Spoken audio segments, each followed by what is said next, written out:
Hello, everyone. This is the week 4 reading knowledge exam review. I just want to direct you to the quiz instructions at the top where it says these questions require a longer, thoughtful response that shows insights into the text. It really meant that. That is, these questions were not straightforward, specific questions that you could answer in a summary fashion. They actually needed some development. They were crafted that way. So just keep that in mind. And I was hoping you would keep that in mind in your answers. So brief, just factual, purely factual answers are really not enough. You need to sort of show how the logic of the thing developed. For instance, in question 1, describe Locke's theory of property. Locke's theory of property starts with the notion that we own ourselves.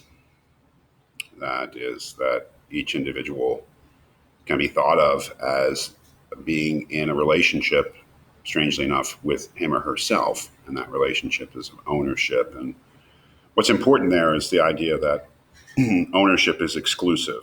That is, if you own something, then you have exclusive rights over it, which basically means it excludes the right of anyone else to it, and that we all have this fundamental ownership relationship with ourselves. It's the basis, perhaps, of human rights, of the notion of that there are certain unalienable rights, as the Declaration of Independence says. We have this exclusive right over ourselves that no one else can violate.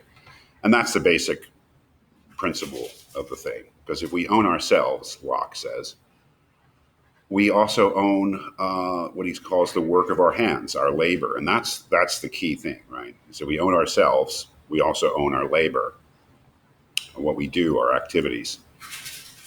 And then the second key step, and this is really important, is to see his claim that if we own our labor, then we own whatever we mix our labor with. And that's the key thing that connects up the ownership of self with the ownership of external things.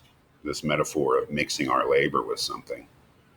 So the theory of property really begins with the ownership relation we have with ourselves, and then the claim that we own our activity or our labor.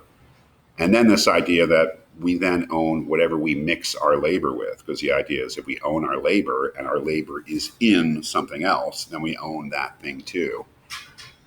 That's what needed to be brought out in response to this question. And then there is also the idea, the important idea that was brought out, is that there's a limit to this ownership of property, that we can only own in terms of external objects as much as we can actually use before it spoils, and that sets a natural limit to property. Number 2, describe Smith's theory of the origin of the division of labor. The origin of the division of labor really starts with the claim about human beings that they are complex creatures that have such a wide variety of needs that they could never hope to meet them all by their own efforts in isolation. That is, that human beings have such a wide variety of needs that they need the help of others in order to meet them. And the origin of the division of labor is the reality that the only reliable way that you can convince others to help you meet their needs is by appealing to their self-interest. So that if you need something from them, the best way and the only reliable way to get them to give you what you want is by supplying them with something that they want, so that they believe that it's in their self-interest to give you what you want.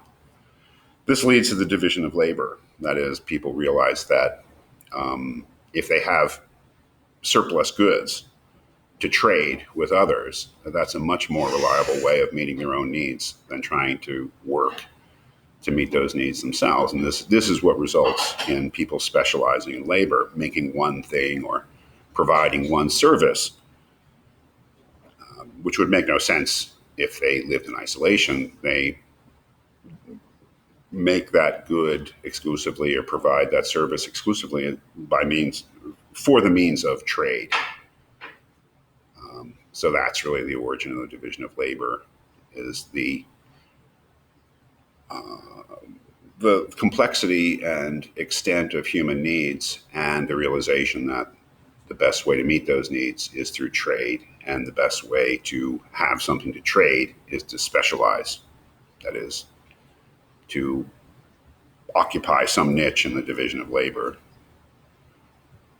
Question 3, explain what Marx and Engels mean when they say the executive of the modern state is but a committee for managing the common affairs of the whole bourgeoisie.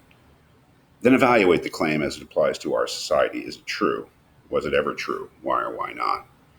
It is a pretty simple idea, I think. The idea is that the modern state, the modern representative republic or democracy, is a sham, that it is simply a tool of the ruling class to serve its interests.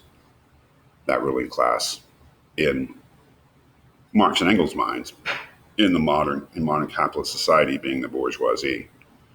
So that the modern state is just it's a sham. It's an arm of the ruling class. It's something that's set up to serve its interests. It is not what it says it is, in terms of being a government that represents everyone in this fair way. So you need to set that out, but then evaluate the claim as it applies to our society. Is it true? Was it ever true? Why or why not? That is rather open-ended, but it really does ask that you answer the question. I mean, is it still true that the modern state as it exists right now, say in America, is it merely a committee for managing the affairs of the bourgeoisie? Is basically American democracy a sham?